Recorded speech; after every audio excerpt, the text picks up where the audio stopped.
नमस्कार विद्यार्थी मित्रांनो, वेदांत क्लासेसमध्ये मी तुमचे स्वागत करते. आत्तापर्यंत आपण 11वी अर्थशास्त्र या पुस्तकातील 9 प्रकरण आपले कंप्लीट झालेले आहेत. 9 प्रकरण शिकून त्याचे स्वाध्यायही तुम्हाला मी दिलेले आहेत. आता तुम्ही त्याचा अभ्यास तर करत असाल असे मी गृहीत धरते आणि तुमचा अभ्यास थोडा तरी म्हणजे अर्धा तरी ॲटलिस्ट होत आलेला असेल.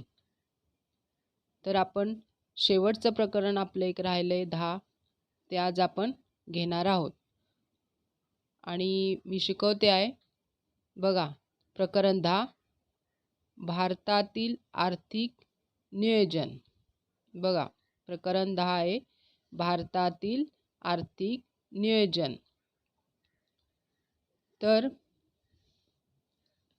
पुस्तक तुमच्यासमोर ओपन असेल तर जे महत्त्वाचे पॉईंट असतील ते मी तुम्हाला टिकमार्क करून देते शिकवताना, तर लक्ष द्यायचं आहे. आर्थिक नियोजन आपण आधी पण आपण पाठ शिकताना म्हणजे हा शब्द ऐकलेला आहे. आर्थिक नियोजन म्हणजे काय? जेवढे आपल्याकडे उत्पन्न आहे किंवा जेवढे आपल्याकडे अर्थ म्हणजे पैसा आहे, जेवढे पैसे आहेत तेवढ्याचे नियोजन आपल्या गरजू सर्व उपयोगासाठी कसे करायचे याचे नियोजन म्हणजे आर्थिक नियोजन. आता आपण घरगुती गोष्टीमध्ये आर्थिक नियोजन रेग्युलर करतच असतो, हे तर तुम्हाला माहीत असेल. तुमचे आई वडील म्हणजे घर चालवत असताना घरामध्ये महिन्याला जेवढा पैसा येतो त्या पैशामध्येच आपल्याला हव्या त्या गरजू असणाऱ्या वस्तू आपण घेत असतो आणि काही पैसे आपण शिल्लकही ठेवत असतो. म्हणजे आपण पैशाचे नियोजन करत असतो आणि त्या पद्धतीने आपले घर चालवत असतो. म्हणजे तुम्ही चालवत नाही पण तुमचे आई वडील चालवत असतात. मग देशाचं जर आर्थिक नियोजन करायचं असेल तर मग काय करावं लागेल आणि त्यासाठी सरकारने कोणत्या उपाययोजना केल्या किंवा आर्थिक नियोजन कोणत्या गोष्टींचं सरकारने केलेलं आहे हे सगळे आणि कोणकोणत्या योजना सरकारने राबवल्या आहेत हे सर्व आपण ह्या प्रकरणामध्ये पाहणार आहोत. बघा, प्रस्तावना. नियोजन आयोगाची स्थापना 1950 मध्ये भारत सरकारने केली. तर नियोजन आयोग भारताला स्वातंत्र्य मिळाल्यानंतर काही गोष्टी अशा लक्षात आल्या की आपल्या भारतातील संपत्ती खूपच ब्रिटिश लोकांनी अगदी म्हणजे खूप घेऊनच गेले. अगदी भारताला त्यांनी लुटलेलं होतं अक्षरशः आणि भारतामध्ये गरिबीचे साम्राज्य दिवसेंदिवस वाढत चाललेले होते. भारताची संपत्ती होती ती ब्रिटिशांनी केव्हाच लुटून नेलेली होती. मग भारताला अशा या दारिद्र्याच्या दृष्टचक्रातून जर बाहेर काढायचा असेल तर आपल्याला नियोजनाची गरज होती. म्हणजे आर्थिक नियोजनाची गरज होती. भारताला जर या दारिद्र्याच्या दुष्टचक्रातून बाहेर काढायचं होतं तर त्याला आर्थिक नियोजनाची गरज होती.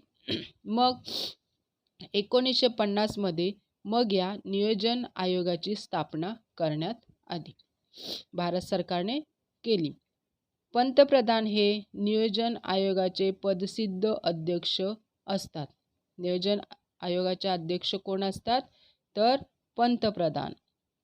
नंतर नियोजन आयोगामध्ये बँकिंग, वित्त उद्योग, नियोजन आयोगामध्ये बँकिंग आणि वित्त उद्योग या विविध क्षेत्रातील तज्ज्ञ असतात. बघा, नियोजन आयोगाचा अध्यक्ष कोण असतो? पंतप्रधान.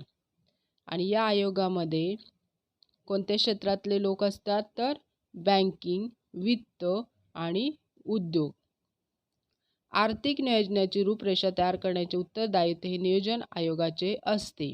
बघा, आर्थिक नियोजनाची रूपरेषा तयार करण्याचे उत्तरदायित्व हे नियोजन आयोगाकडे असते. पुढे, आर्थिक नियोजनाचा अर्थ आणि व्याख्या. आता आर्थिक नियोजन म्हणजे काय, त्याची व्याख्या. उपलब्ध साधन संपत्तीचा वापर करून नियोजित यंत्रणेद्वारे निर्धारित उद्दिष्टे पूर्ण करण्याचा एक कालबद्ध कार्यक्रम म्हणजे आर्थिक नियोजन होय. म्हणजे उपलब्ध साधन संपत्ती, आपल्या भारतामध्ये जी उपलब्ध साधन संपत्ती आहे त्याचा वापर करून नियोजित यंत्रणेद्वारे आणि निर्धारित उद्दिष्टे पूर्ण करण्याचा एक कालबद्ध कार्यक्रम म्हणजे आर्थिक नियोजन होय. पुढे, आता डॉक्टर HD डिकिन्सन यांची व्याख्या बघा. आर्थिक नियोजन म्हणजे संपूर्ण अर्थव्यवस्थेची तपशीलवार पाहणी करून त्या आधारावर कोणत्या वस्तूचे किती प्रमाणात आणि कसे उत्पादन करायचे, किती प्रमाणात, केव्हा आणि कुठे उत्पादन करायचे आणि त्यांचे वितरण कशा प्रकारे करायचे याबाबत महत्त्वाचे निर्णय मध्यवर्ती सत्तेने जाणीवपूर्वक घेणे होय. म्हणजे आर्थिक नियोजन म्हणजे संपूर्ण अर्थव्यवस्थेची तपशीलवार पाहणी. बघा, संपूर्ण अर्थव्यवस्थेची तपशीलवार पाहणी करून त्या आधारावर कोणत्या वस्तूचे किती प्रमाणात आणि कसे उत्पादन करायचे. म्हणजे सर्व अर्थव्यवस्थेची पाहणी करून कोणत्या वस्तूचे किती उत्पादन करायचे आणि किती प्रमाणात करायचे, त्याची मागणी किती आहे आणि मागणीच्या प्रमाणात त्याचे उत्पादन किती करायचे हे, आणि परत त्याचे वितरण कशा प्रकारे करायचे, हे सर्व महत्त्वाचे निर्णय मध्यवर्ती सत्तेने जाणीवपूर्वक घेणे होय. बघा, आर्थिक नियोजन म्हणजे काय, सर्व आपल्याकडे किती साधन सामग्री आहे किंवा किती नाही आहे, किती आहे, किती ज्याची गरज आहे त्याचे उत्पादन किती करायचे आणि त्याचे वितरण कसे करायचे, याची सर्व प्रकारे एक नियोजन म्हणजेच काय आहे, आर्थिक नियोजन. श्रीमती बार्बरा उटन, सार्वजनिक सत्तेने आर्थिक अग्रक्रमाची जाणीवपूर्वक आणि हेतुपुरस्सर केलेली निवड म्हणजे आर्थिक नियोजन होय. सार्वजनिक सत्तेने आर्थिक अग्रक्रमाची जाणीवपूर्वक आणि हेतुपुरस्सर केलेली निवड म्हणजे आर्थिक नियोजन. पुढे, आर्थिक नियोजनाची वैशिष्ट्ये. आता याची वैशिष्ट्ये काय आहेत, तर ही वैशिष्ट्ये बघा इथे दिलेली आहेत. आर्थिक नियोजनाची खालील वैशिष्ट्ये आहेत. ब्रॉड क्वेश्चनला हा प्रश्न तुम्हाला विचारू शकतात की आर्थिक नियोजनाची वैशिष्ट्ये काय आहेत. बघा, मध्यवर्ती नियोजन अधिकार, 2 पाहणी, 3 उद्दिष्टे, 4 प्राधान्य व लक्ष, 5 संसाधनाची जुळवाजुळव, 6 योजना कालावधी, 7 मूल्यमापन, 8 सतत चालणारी प्रक्रिया आणि 9 समन्वय आणि 10 लवचिकता. तर ही आर्थिक नियोजनाची उद्दिष्टे आहेत. आता इथे बघा, त्याचे आपण विश्लेषण पाहणार आहोत. 1. मध्यवर्ती नियोजन सत्ता. प्रत्येक देशात केंद्रीय नियोजन आयोग असतो व ते आर्थिक नियोजन करतात. प्रत्येक देशामध्ये कोण असतो, केंद्रीय नियोजन आयोग, आणि तो आर्थिक नियोजन करतात. भारतामध्ये याला नियोजन आयोग म्हणतात. नियोजन आयोगाला योजना तयार करण्याचा पूर्ण अधिकार होता. नियोजन आयोगाची पुनर्रचना करून 2015 साली नीती आयोगाची स्थापना करण्यात आली. बघा, 2015 साली नीती आयोगाची स्थापना केली आणि नियोजन आयोगाची स्थापना 1950 साली झालेली आहे. दोन्हीमध्ये फरक बघा, नियोजन आयोगाची स्थापना 1950 साली झालेली आहे आणि नीती आयोगाची स्थापना 2015 साली झालेली आहे. पुढे पाहणी, नैसर्गिक व मानवी साधनसंपत्ती याची उपलब्धता उपयुक्तता विचारात घेऊन संपूर्ण अर्थव्यवस्थेची पाहणी केली जाते. म्हणजे नैसर्गिक साधनसंपत्ती आणि मानवी साधनसंपत्ती किती आहे आणि त्याची उपयुक्तता किती आहे हे सर्व विचार करण्याचे काम या पाहणीमध्ये केले जाते. उद्दिष्टे, आर्थिक नियोजन हे पूर्वनिर्धारित व निश्चित अशा उद्दिष्ट आधारित असते जे वास्तववादी व लवचिक असतात. आर्थिक नियोजन हे काय असतं? पूर्वनिर्धारित व निश्चित अशा उद्दिष्टावर आधारित असते. म्हणजे आर्थिक नियोजन आपण कसे करतो? पूर्वनियोजित, म्हणजे आधीच आपण नियोजन केलेलं असतं. आर्थिक नियोजन म्हणजेच नियोजन करणे म्हणजे एखाद्या गोष्टीसाठी आपण ठरवणे की मी हे करणार आहे, मी ते करणार आहे, मी असं करणार, तसं करणार, म्हणजे ह्याला म्हणायचं काय? नियोजन. म्हणजे आता जेव्हा आपण परीक्षेचा अभ्यास करतो, करायच्या आधी आपण एक टाइम टेबल ठरवतो किंवा नियोजन करतो, मी ह्या वेळेत एवढं हे करणार, त्या वेळेत एवढं करणार, ह्याला म्हणतात काय? नियोजन. म्हणजे नियोजन केल्यामुळे काय होतं? सगळी उद्दिष्टे आपली व्यवस्थित होत असतात.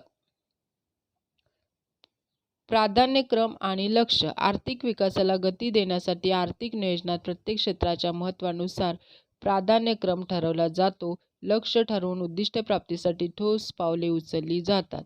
म्हणजे आर्थिक विकासाला गती देण्यासाठी आर्थिक नियोजनात प्रत्येक क्षेत्राच्या महत्त्वानुसार प्राधान्यक्रम ठरवले जाते. म्हणजे प्रत्येक क्षेत्राला किती महत्त्व आहे हे त्याच्यामध्ये ठरवलेले जाते.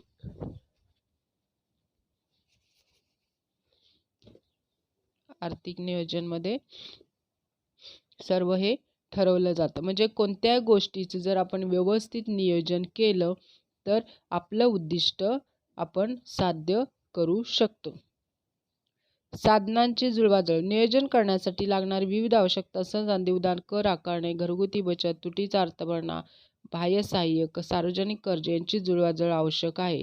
संसाधनांची जुळवाजुळव म्हणजे लागणाऱ्या वस्तू ज्या गोष्टी आहेत, कर आकारणे, घरगुती बचत असेल, तुटीचा अर्थभरणा किंवा बँकेचे सहाय्य असणारे, कर्ज असणारे यांची कशी जुळवाजुळव करावी लागते. योजना कालावधी, नियोजनाचा कालावधी गरजेनुसार वेगवेगळा असू शकतो. भारतासारख्या अनेक देशांमध्ये नियोजनाचा काळ 5 वर्षे इतका असतो. म्हणजे नियोजनाचा काळ किती असतो? म्हणजे 5 वर्ष, म्हणजे ठरवलेला आहे तो 5 वर्ष. मूल्यमापन, नियोजनातील उद्दिष्ट आणि प्राथमिकता यातील बदल समाविष्ट करण्यासाठी मध्यावधी परीक्षण गरजेचे असते. त्यासाठी ठराविक कालावधीनंतर योजनांचे मूल्यमापन केले जाते. सतत म्हणजे नियोजनाचे उद्दिष्ट आणि प्राथमिकता यातील होणारे बदल समाविष्ट करण्यासाठी मध्यवर्ती परीक्षण गरजेचे असते.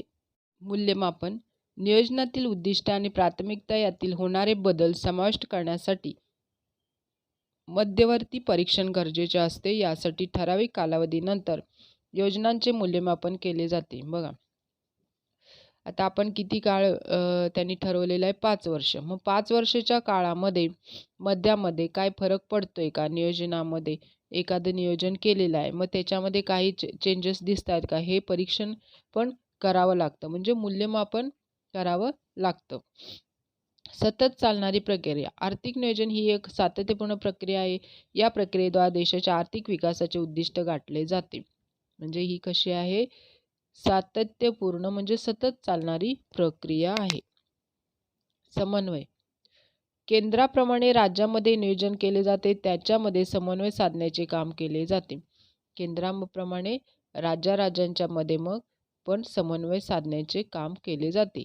लवचिकता, मध्यवर्ती नियोजन प्राधिकरण आर्थिक नियोजन करताना लवचिकतेचा दृष्टिकोन समोर ठेवून आवश्यकतेनुसार अर्थव्यवस्थेतील विविध क्षेत्रात समन्वय साधतो, त्यानुसार अंमलबजावणी ती लवचिकता साधते. म्हणजे लवचिकतेचा दृष्टिकोन समोर ठेवून आवश्यकतेनुसार अर्थव्यवस्थेतील विविध क्षेत्रामध्ये समन्वय साधला जातो. सर्व क्षेत्रामध्ये कसं होतं? एकत्रितपणा आणण्याचा प्रयत्न केला जातो. आता पुढे 12वी पंचवार्षिक योजना. इथं तक्त्यामध्ये बघा तुम्हाला सगळ्या पंचवार्षिक योजना पण दिलेल्या आहेत. 1 पासून 12 पर्यंत. त्यांचा कालावधी दिलेला आहे, त्यांची उद्दिष्ट दिलेले आहेत अपेक्षित लक्ष्य पण दिलेलं आहे आणि साध्यपूर्ती पण दिलेली आहे. शेवटची 12वी पंचवार्षिक योजनामध्ये अजून साध्यपूर्ती झालेली नाही, म्हणजे ती अजून त्याचा 2017पर्यंतचा टाईम आहे आणि त्याची अजून इथे नोंद नाही.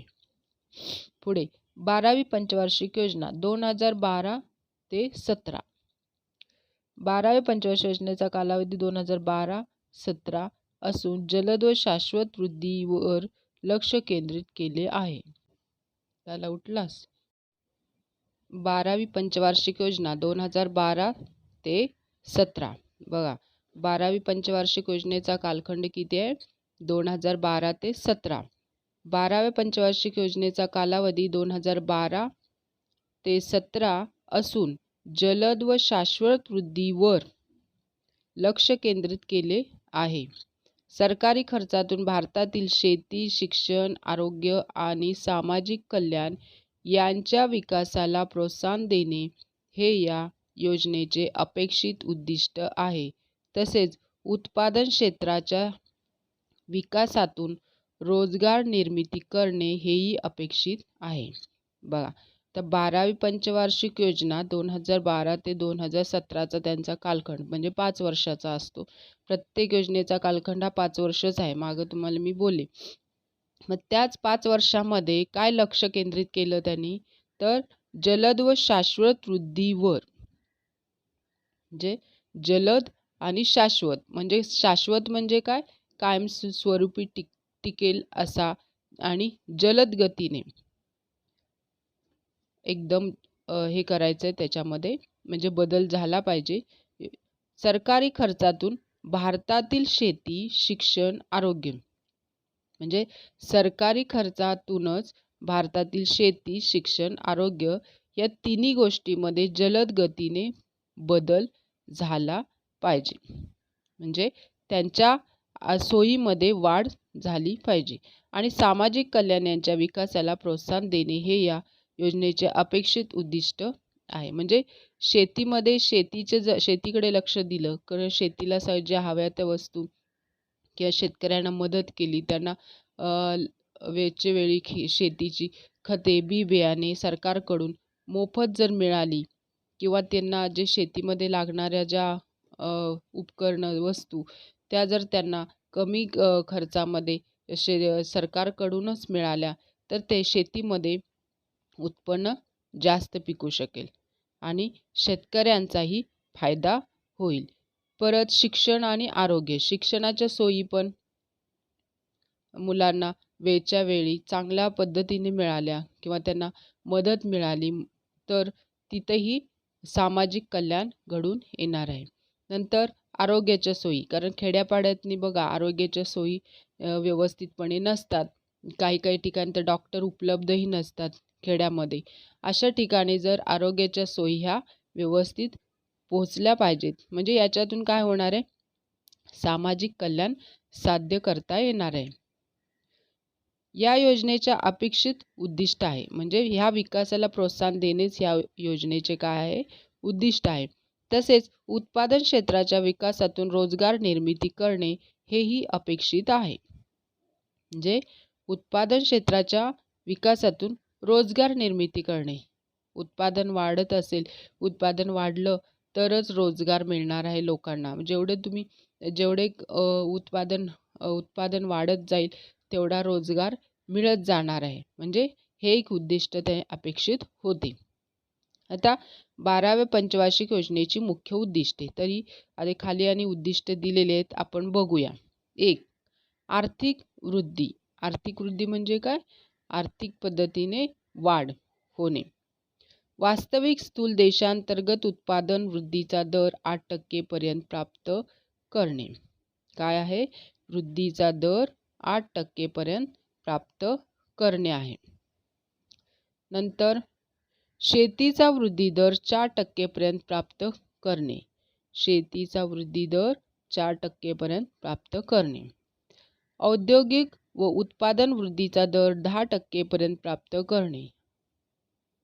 बघा, प्रत्येक राज्याचा सरासरी वृद्धी दर हा 11व्या पंचवार्षिक योजनेपेक्षा 12व्या पंचवार्षिक योजनेमध्ये वाढवणे, म्हणजे वृद्धी दरामध्ये वाढ करणे. 11व्या पंचवार्षिकपेक्षा 12व्या पंचवार्षिक योजनेमध्ये त्याची वाढ करणे. पुढे दारिद्र्य व रोजगार. दारिद्र्याचे दरडोई उत्पन्न 10% टक्क्यांनी कमी करणे. म्हणजे दारिद्र्य हे आपल्या भारतामध्ये म्हणजे पहिल्यापासून आहेच. गरिबी ही खूप होती, आधी तर खूप होती, पण आता थोडी थोडी कमी. पंचवार्षिक योजना जशा राबवत गेले तसे भारताचं दारिद्र्य थोडं कमी झालं, कारण नवीन नवीन सुखसुविधा आल्या, लोकांना जगण्यासाठी मार्ग झाले, रोजगार उपलब्ध झाले. म्हणजे दारिद्र्याच्या दृष्टचक्रातून थोडी थोडी आपली अर्थव्यवस्था बाहेर पडत गेली. तरी दारिद्र्याचे दरडोई गुणोत्तर 10% कमी करणे. शेती क्षेत्राव्यतिरिक्त 5 कोटी नवीन रोजगाराच्या संधी उपलब्ध करणे. म्हणजे शेतीवरचा अतिरिक्त जो भार आहे जास्त श्रमाचा, तो कमी करणे आणि तो रोजगाराच्या दुसऱ्या नवीन नवीन संधी त्यांना उपलब्ध करून देणे. शिक्षण. योजनेच्या अखेरपर्यंत किमान 7 वर्षापर्यंत शाळेत राहण्याचा कालावधी वाढवणे. किमान 7 वर्षापर्यंत शाळेत राहण्याचा कालावधी वाढवणे.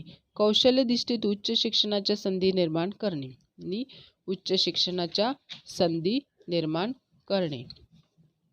नंतर योजनेच्या अखेरीस शाळेतील पट नोंदणीतील लिंगभेद व सामाजिक अंतर कमी करणे. बघा, पट नोंदणीतील लिंगभेद. काही मुलींना शाळेत जायला मिळतच नाही.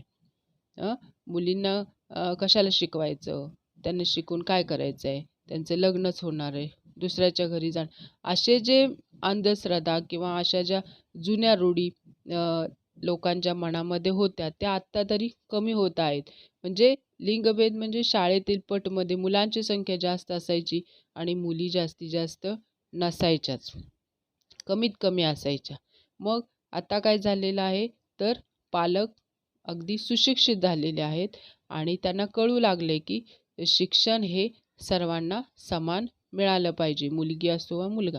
म्हणूनच योजनेच्या अखेरीस शाळेतील पट नोंदणीतील लिंगभेद व सामाजिक अंतर कमी करणे. आरोग्य. प्रजनन दर 2.1% कमी करणे. प्रजनन दर कमी झाला तरच काय होणार आहे, आपलं पॉप्युलेशन कमी होणार आहे आणि बाकीच्या गोष्टीमधून म्हणजे आपल्या देशातली अतिरिक्त भार, जो लोकसंख्येचा अतिरिक्त भार जो आपल्या आर्थिक वृद्धीवर पडत असतो, तो काय होणार आहे, कमी होणार आहे. त्यासाठी लोकसंख्या कमी केली पाहिजे.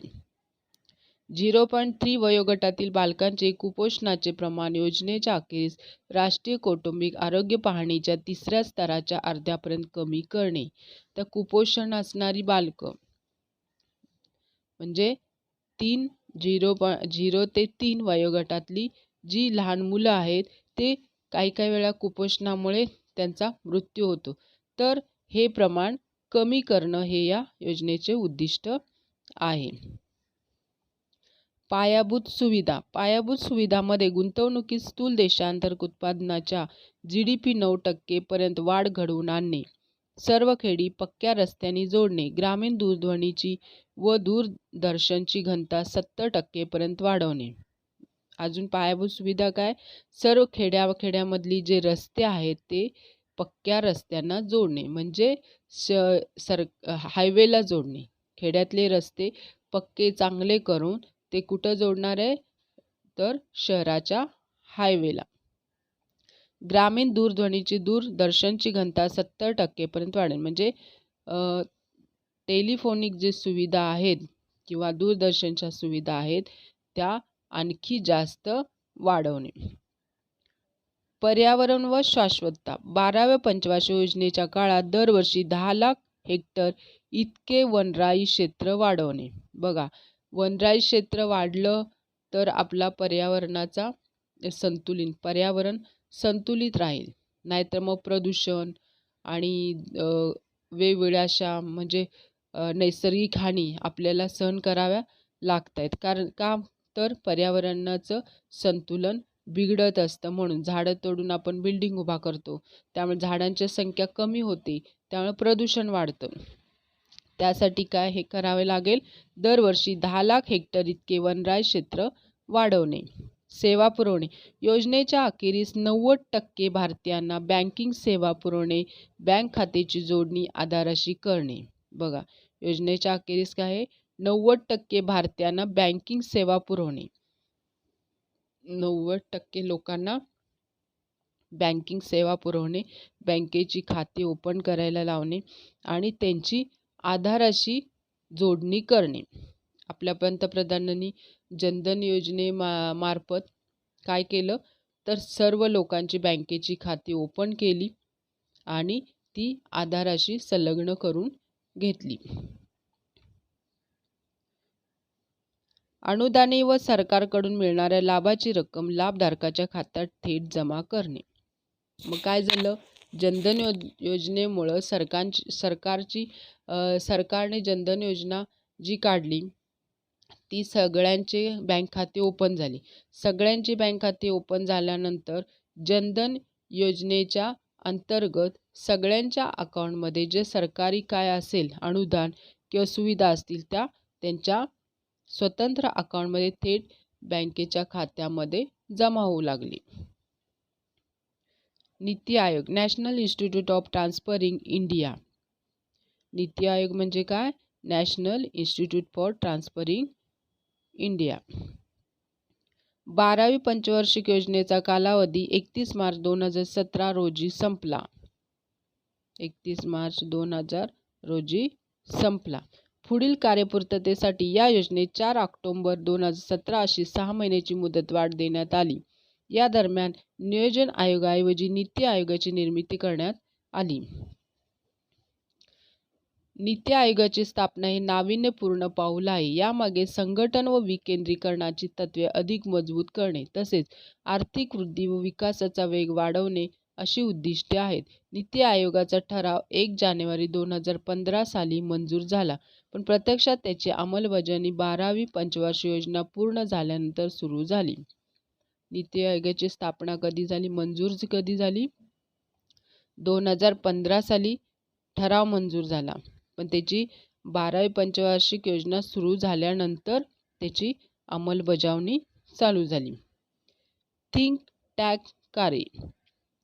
नीती आयोग हा भारत सरकारचे धोरण राबवणारा प्रमुख विचारगट आहे. नीती आयोग हा काय आहे, भारत सरकारचे धोरण राबवणारा प्रमुख विचारगट आहे. त्याकरता राष्ट्रीय विकासासाठी दूरदृष्टी ठेवून त्यामध्ये राज्यांना उत्साहाने सहभागी होण्याकरता तो भाग पाडतो. तो संघ राज्यांना सहकार्यासाठी काम करणे, संरचनात्मक आधार देऊन या धोरणासाठी राज्यांना सतत मार्गदर्शन करतो. आता नीती आयोग काय होतो, नीती आयोग म्हणजे राज्यांचा एक साथीदारच आहे असं आपण समजायचं आहे.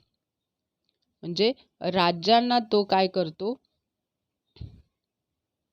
राष्ट्रीय विकासासाठी दूरदृष्टी ठेवून त्यामध्ये राज्यांना उत्साहाने सहभागी होण्याकरता तो भाग पडतो. बघा, राष्ट्रीय विकासासाठी तो राज्यांना काय करतो, प्रोत्साहन देतो, म्हणजे उकसवतो, त्यांना प्रोत्साहन देतो आणि राष्ट्रीय विकासासाठी तो सहकार्यही करतो त्यांना. तो संघ राज्यांना सहकार्यासाठी काम करणे, संरचनात्मक आधार देऊन धोरणासाठी राज्यात सतत मार्गदर्शन करतो. म्हणजे संघ राज्यांना सहकार्यासाठी काम करणे, एकमेकाला म्हणजे राज्यात सुद्धा एकमेकाला तुम्ही सहकार्य करा आणि एकत्रितपणे काम करा असंही तो मार्गदर्शन करतो. थिंक टँक म्हणजे काय, बघा इथं दिले. थिंक टँक हा एखाद्या संस्थेने विशेषतः शासनाने एकत्रित आणलेल्या तज्ज्ञांचा असा समूह आहे की जो विविध समस्यावर चर्चा करून त्या समस्या विविध मार्गाने सोडवण्याचा प्रयत्न करतो. बघा, थिंक टँक म्हणजे काय आहे, तर विविध म्हणजे वेगवेगळ्या तज्ज्ञांचा एक समूह आहे जो वेगवेगळ्या समस्यावर विचार करून तो मार्गदर्शन करतो, राज्यांना मार्गदर्शन करतो. थिंक टँकचे मुख्य आधारस्तंभ भारताची दृष्टी दस्तऐवज, 12व्या पंचवार्षिक योजनेचे मूल्यमापन दस्तऐवज, परिवर्तनशील भारत या विषयावर नीती आयोगामार्फत व्याख्याने आयोजित करणे. शेतकऱ्यांचे दुप्पट उत्पन्न फलश्रुती अंदाजपत्रक आणि उत्पादन फलश्रुती आराखडा. जागतिक उद्योजकाची शिखर परिषद 2017.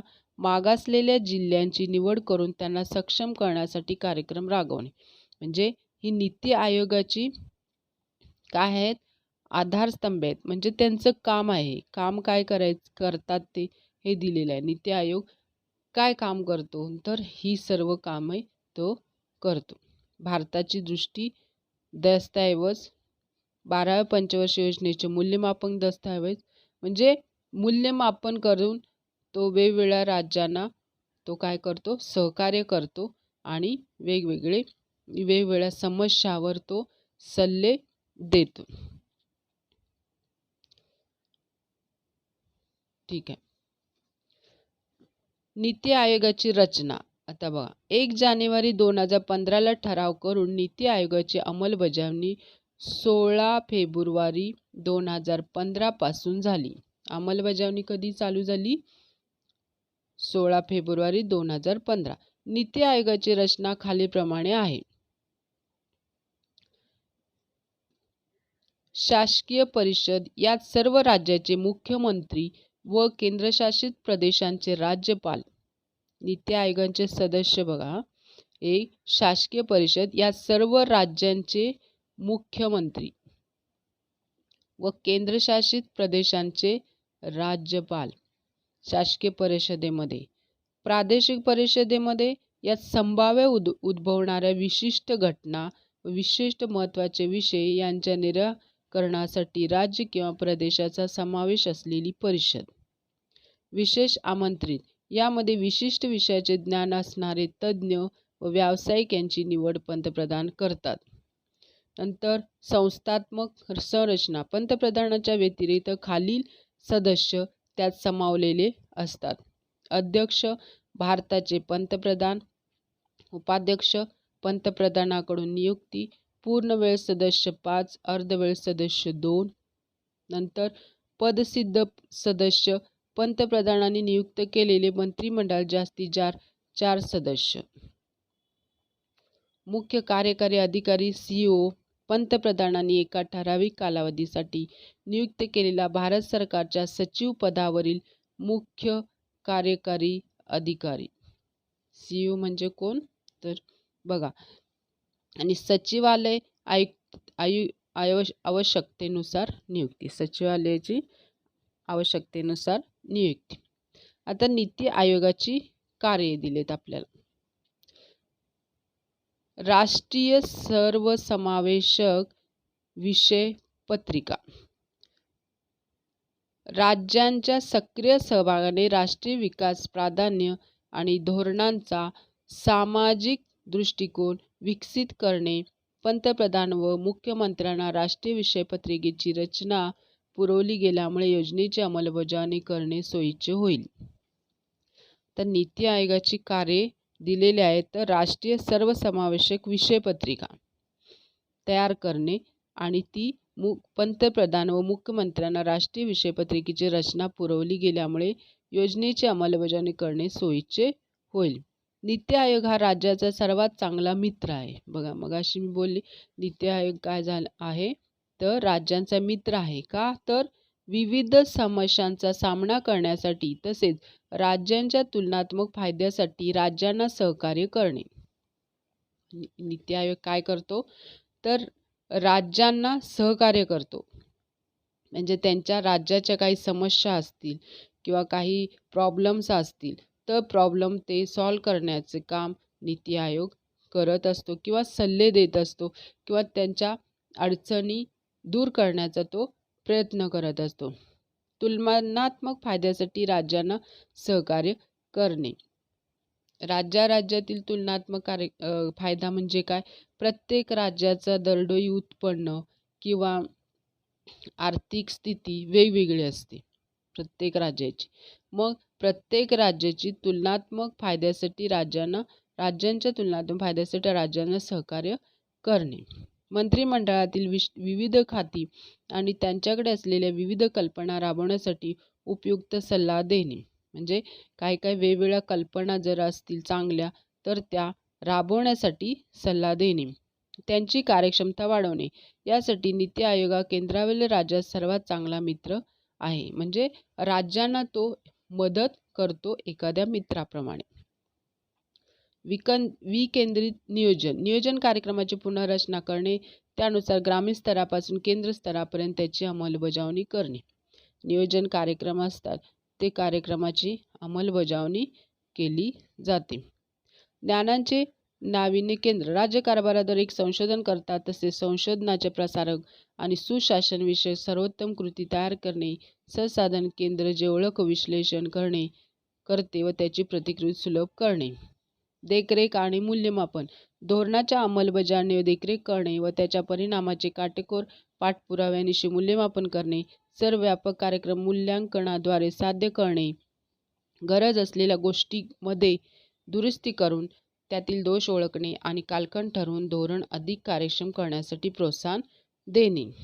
म्हणजे देखरेख आणि मूल्यमापनाचे कार्यसुद्धा ते करत असते. सहकार्यात्मक आणि स्पर्धात्मक संघटन प्राथमिक स्तरावर सहकारी संघटन कार्यान्वित करणे.